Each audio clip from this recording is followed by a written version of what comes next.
When I was on a business trip in Singapore, my parents decided to let my younger sister move into my house. They proudly called to tell me the news, and I simply replied, I sold that house last week. That was my declaration of war, and the beginning of my long-awaited revenge against their years of control. My name is Alexandra, and I'm 35 years old. I work for a trading company handling the development of new markets across Asia. Traveling the world isn't just part of my job, it's my entire life. My days in Singapore were a battlefield. 2 weeks after the project began, my team finally succeeded in securing a major contract with a leading local company. That night, we celebrated modestly at a rooftop bar atop Marina Bay Sands. I had achieved something on the global stage through my own efforts. This was the moment I had sacrificed everything for. And then, right in the middle of that shining moment, it happened. My phone started buzzing violently in my pocket. On the screen were 2 characters. Mother. A bad feeling ran through my chest. I considered ignoring it so as not to ruin the mood, but the phone kept ringing relentlessly. Reluctantly, I stepped out to a quiet terrace. Hi, Mom. I'm in the middle of an important dinner, I said, keeping my voice calm but edged with irritation. But my mother ignored my tone and answered brightly, Alexandra, this is wonderful. You're finally going to be useful to the family. It didn't make sense to me. Useful? What on earth was she talking about? She went on, sounding incredibly pleased with herself. It's about Christina. She's moving into your condo. Now she won't have to pay rent, and since you were living there alone, it's perfect. At that moment, the celebratory mood in Singapore evaporated. The sound of champagne bubbles in my mind disappeared, replaced by a low, ringing noise in my ears. My sister Christina. Moving into my fortress? Who gave them permission? There was a reason I had sold that condo to fully commit myself to this project. That condo had been both a symbol of my success and the final stronghold my family used to intrude on my life. When I was in my early 30s, I finally bought my dream place entirely on my own. A small condo overlooking the city. It wasn't just a home. It was proof of my independence, a sanctuary that belonged to no one but me. This Singapore assignment was the biggest opportunity of my career. I was appointed to lead a large-scale project to rebuild the entire logistics network across Asia.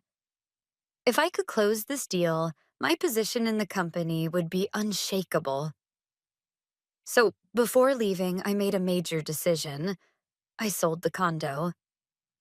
All I told my family was, I've taken care of the house. You don't need to worry about it anymore.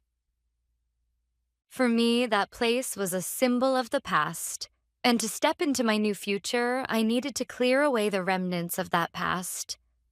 When I first bought the condo, my mother had been overjoyed, as if I'd bought a vacation home for Christina. Alexandra, you finally settled down. Now Christina can come stay anytime she wants, she'd said. In reality, Christina made a spare key without my permission, hosted parties with her friends, and even took my designer handbags without asking. Whenever I confronted her, she snapped back, Stop being so stingy, we're family. That was the moment I decided. This Singapore project would mark the end of it all. By letting go of the condo, the only physical link that allowed them to meddle in my life, I would finally claim my freedom. It wasn't just a financial move. It was my personal ritual to cut ties with the past and begin a new life. A month before my departure, I contacted a real estate agent. Fortunately, demand for properties in the city center was high, and a buyer was found almost immediately. The offer far exceeded what I'd paid, making it the perfect timing financially as well. When I told my friend Hillary, she looked concerned. Are you sure? That place was your castle, she said. I confided in her, "It's not a castle. It's a flimsy fortress, always under threat. I want to build a real castle somewhere I can truly be free." Hillary, who had seen my struggles over the years, nodded. "Yeah, if it's you, Alexandra, you'll be fine anywhere." Her words strengthened my resolve. A week before leaving, I called my parents. I had no intention of telling them I'd sold the condo. It would only cause unnecessary drama. So, in a businesslike tone, I simply said, "I've taken care of the house before my long trip. There's nothing for you to worry about." I heard them whispering to each other on the other end. Then my mother came back on the line with that saccharine tone she always used when she wanted something. "Well, Alexandra, that's perfect. Christina's been complaining her apartment is too small. She's going to live in your place while you're away and manage it for you. It's a win-win for everyone, right?" My head spun. How did "I've taken care of it" get translated into "it's ready for your sister to move in"? I answered firmly, "That won't work. Someone else is managing it now." I didn't mention that someone else was the new owner. My father yelled, "What? You'd rather pay some stranger than let family take care of it?" "How ungrateful can you be?" I replied calmly. "Yes, it's far more reasonable and much less stressful." Then, before they could argue back, I hung up. Looking back, they must have already planned to sneak Christina into my condo while I was away. To them, my sanctuary was nothing more than an empty house waiting to be used. With Singapore's glittering skyline behind me, I replayed my mother's words in my head. "Christina moved into your condo." It felt as if my blood had reversed its flow. I clenched my phone tightly and managed to squeeze out a few words. "What do you mean? I never gave permission for that." Completely unfazed by my anger, my mother cheerfully replied, "Oh, it's a surprise. Christina moved her things in the day after you left. Your father and I helped. She was thrilled about the big living room. You must be happy your little sister's so excited, right?" "I'm not happy, not at all. Tell her to get out, now." My voice was lower and colder than even I expected. "Why would you say something like that?" my mother protested. "Christina already canceled the lease on her old apartment. Are you really going to leave your sister out on the street?" That's when everything clicked. The handover of the condo had already been completed, but the new owners, Mr. and Mrs. Simpson, were planning to move in next month after doing some minor renovations. My parents, knowing the place would be temporarily vacant and that I'd be overseas, had decided to establish the facts first. By moving Christina in and having her give up her apartment, they were betting that neither I nor the new owners would be able to kick her out once everything was set. I took a deep breath. "The keys. How did she even get inside?" "Oh, the spare key you gave us for emergencies," my mother said casually. "Your father kept it safe all these years." "Ah, right." That key, given in goodwill, had been turned into the very weapon used to breach my fortress. My anger was slowly giving way to something else. A hollow, almost bitter sense of emptiness. My family had no respect for my property, my privacy, or even the legal agreement I had with the Simpsons. While I was fighting for my future in Singapore, they were busy dismantling my credibility behind my back. I took another breath, steadying my voice. If I let my emotions take over, I'd lose. I couldn't fight them on their terms. It was time to use the skills I'd honed in the business world. On my own family. "Mom, listen carefully. Christina is trespassing in someone else's home. Tell her to pack up and leave immediately." I heard my mother's confused voice on the other end of the line. What are you talking about? In her mind, the old equation still held true. Alexandra's house = Christina's free domain. I mean exactly what I said.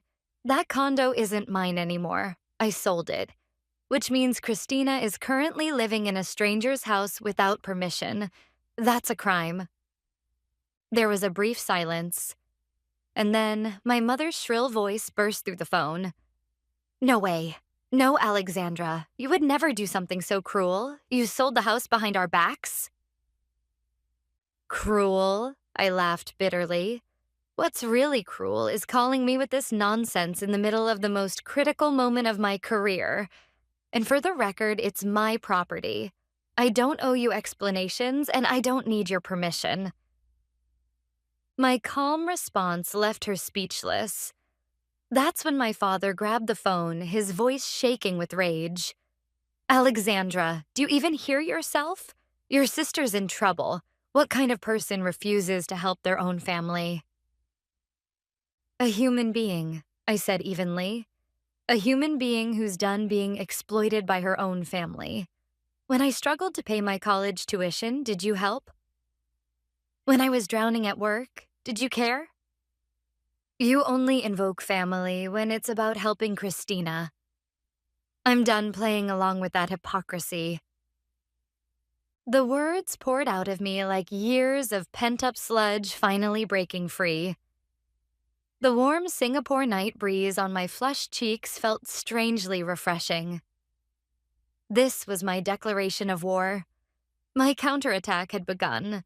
My father seemed furious at how direct I was. Have you forgotten everything we did for you? You ungrateful child. The only reason you're living such a good life overseas is because of us. I actually laughed. I'd heard this line too many times. No, I'm here because of my own hard work. As for your so-called debt, I hereby revoke it. Anyway, he roared, trying to regain control of the conversation. Call the buyers and cancel the contract right now. Your sister needs a place to live. There's no way to cancel the contract. I cut in, my voice turning icy. And more importantly, you don't seem to grasp the situation. Christina isn't living in my condo anymore. She's illegally occupying Mr. and Mrs. Simpson's home. That's criminal trespass. The other end of the line went silent for a moment. Listen carefully. I will fully support Mr. and Mrs. Simpson if they decide to press criminal charges against you. And as for the damages I'll likely be charged for because of this mess, contractual penalties, compensation, hotel expenses while they're temporarily displaced, every single yen will be claimed from you, the ones who caused it, through my lawyer. Then I delivered the final blow. You have a choice. Become criminals buried under debt or pack up and leave quietly. Decide. This wasn't a threat. It was a statement of fact. The cozy illusion of family ended right then and there. The twin weapons of law and money I had drawn were more than enough to shatter their emotional manipulation and absurd demands.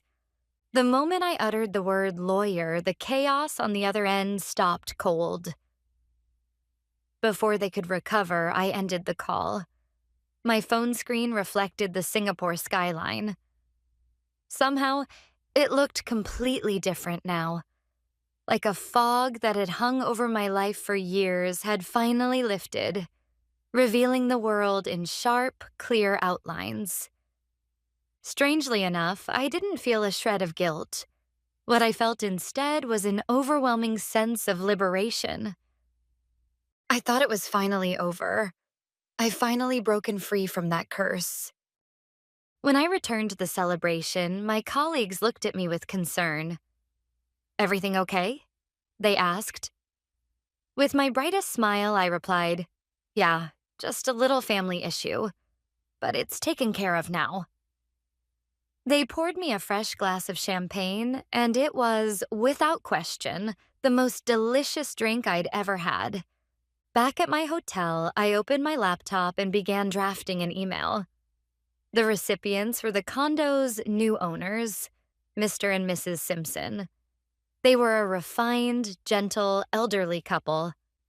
During the sale, when I mentioned my upcoming overseas assignment, they had said kindly, "You're working so hard for someone so young. Please take care of yourself," with the warmth of parents speaking to their daughter. In my email, I explained the situation honestly, that my family had entered the property without my permission, that I would take full responsibility and resolve it before involving the police, and that I deeply apologized for the trouble they had been caused.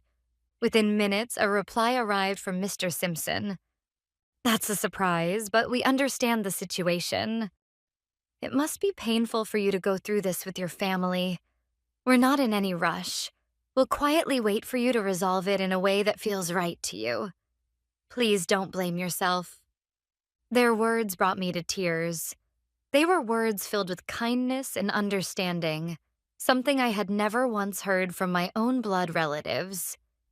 It was painfully clear who the real adults were, who the truly decent human beings were. These weren't tears of sadness. They were tears of relief. Proof that my decision had been right. The next morning, I woke up in my hotel room in Singapore and saw that my phone had 0 missed calls. The incessant ringing from the night before had vanished completely. It was proof of how effective the single-word lawyer had been. As I'd expected, my parents never contacted my attorney. They must have realized that doing so would only make their wrongdoing legally undeniable. Even my father, the self-proclaimed ruler of their little family kingdom, seemed to have finally grasped that in the face of real legal power, he was powerless. That afternoon, my lawyer called me from overseas. "Alexandra, your family reached out," he said. I was surprised. They called the office directly? "No," he chuckled. "They somehow got my personal number. I suppose they were desperate. It was your father." My lawyer spoke with amused detachment. At first, he tried to sound authoritative, saying he'd speak on his daughter's behalf. But the moment I told him, "I'm Alexandra's legal representative, may I ask what this is regarding?" he completely changed his tone. By the end, he was practically pleading, saying he wanted to understand his daughter's true intentions and settle things quietly. I couldn't help but laugh. He'd probably imagined lawyers as mercenaries he could control with money, like in TV dramas. But when he hit the cold, immovable wall of legal reality, he finally understood the gravity of the situation. As instructed, my lawyer relayed the facts to them, calmly and without emotion. First, Christina must vacate the property immediately. Second, the keys must be formally returned to Mr. and Mrs. Simpson through the law firm. Third, all further communication with me must go through my lawyer. And finally, if these conditions are not met, we will proceed with legal action without hesitation. For them, it must have felt like a death sentence. Their world, the one where tears, tantrums, and threats always made me yield, collapsed in an instant. The fortress they called family was shockingly fragile. 2 days after that legal ultimatum, I received a message from an unfamiliar number. It was Christina.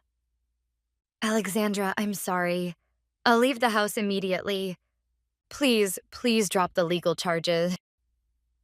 I'm begging you." In her message, there wasn't the slightest trace of her usual victim mentality or defiance toward me. All I saw was a powerless person, frightened by the weight of what she had done. She had finally been forced to face the reality that she was no longer living under her sister's protection, but within the rules of society. I didn't reply. I felt no sympathy, no forgiveness. The people she owed an apology to were not me, but the Simpsons, the ones she had truly wronged. Later that night, I received a long, long email from my mother. It was filled with words of regret for their past actions, memories from my childhood, and a plea. Can't we start over as a family just one more time?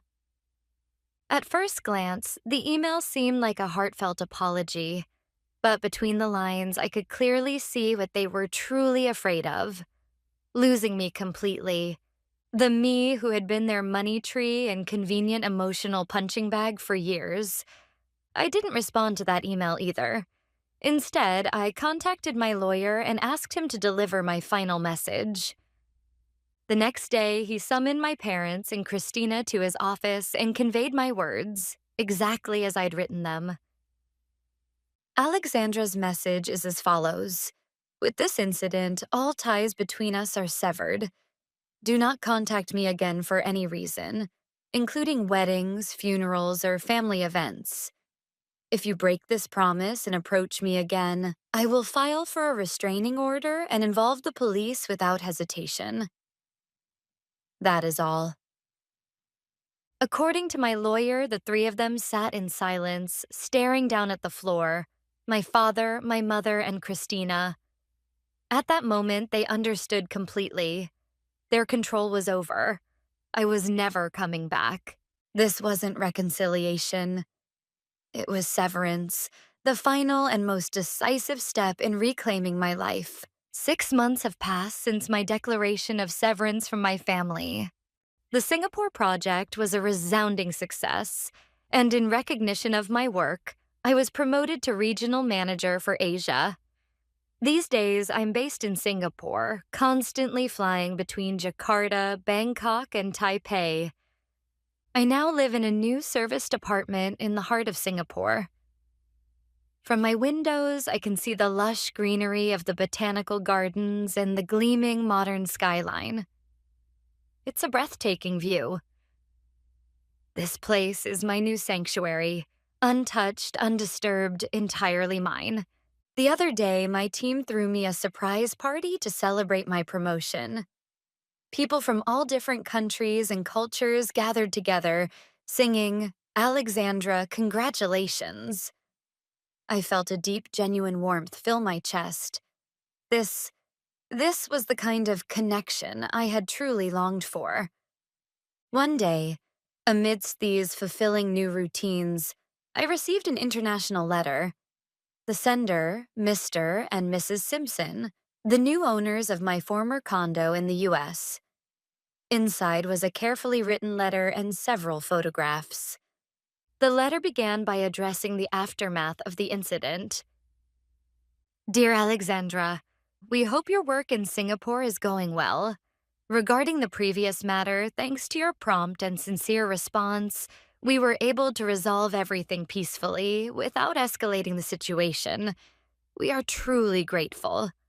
Then they continued, your younger sister also sent us a heartfelt letter of apology. It was as though she was in tears. Over the years, we've witnessed many different kinds of families. Mistakes happen to everyone, especially in their youth. We felt it was more important to nurture new happiness in this home than to make the issue bigger. Please don't blame yourself. As I read those words, I felt a weight lift from my chest. Their decision not to pursue legal action wasn't out of pity or indulgence. It was the result of my prompt actions, Christina's apology, and their own deep, seasoned understanding of life. All those elements came together to form the warmest and wisest resolution possible. The second half of the letter was filled with stories of their new life. The photos showed a home brimming with warmth. Antique furniture in the living room, photos of their grandchildren on the walls. That space, once too big for me alone, was now filled with laughter and love. Recently, we harvested our first tomatoes from the garden. If you ever return to the U.S., please come visit us. My decision hadn't only set me free, It had quietly led everyone involved to the most peaceful conclusion possible. That house had fulfilled its role in my story and had started a new chapter under new owners. And that was exactly as it should be. A few days later, I received an email from a cousin I'd stayed in touch with. It briefly described the current situation of my family. First, Christina. After leaving my condo, she stayed with my parents for a while. But without the luxuries she'd grown accustomed to, she started working part-time to cover her living expenses. Her job? A cashier at a local supermarket. For someone who once believed she was a chosen artist, repeating monotonous tasks every day must have been a shock. I pictured the scene, but felt nothing. No pity. No satisfaction. Just nothing. Her friends had drifted away as well. Most of them had only stuck around because of my financial status and influence. Once she lost her golden goose, they lost interest. For the first time in her life, she was forced to confront the truth that her value had been propped up by me all along. Then, my parents. Their old age turned out to be far harsher than I had imagined. With Christina back under their roof, their pensions weren't enough to sustain their lifestyle. My father, though retired, started working as a security guard for seniors. My mother lost her social standing in the neighborhood and began spending most of her days shut inside the house. At the end of the email, my cousin wrote, "They're reaping exactly what they sowed." I quietly deleted the message. I didn't feel joy or sympathy or even hatred. There was only a calm sense of resolution. Everything had returned to where it rightfully belonged. That was the moment my revenge was truly complete. Not because they were miserable. That had never been the goal. But because I had erased their presence from my life entirely, and they were now facing the consequences of their own actions.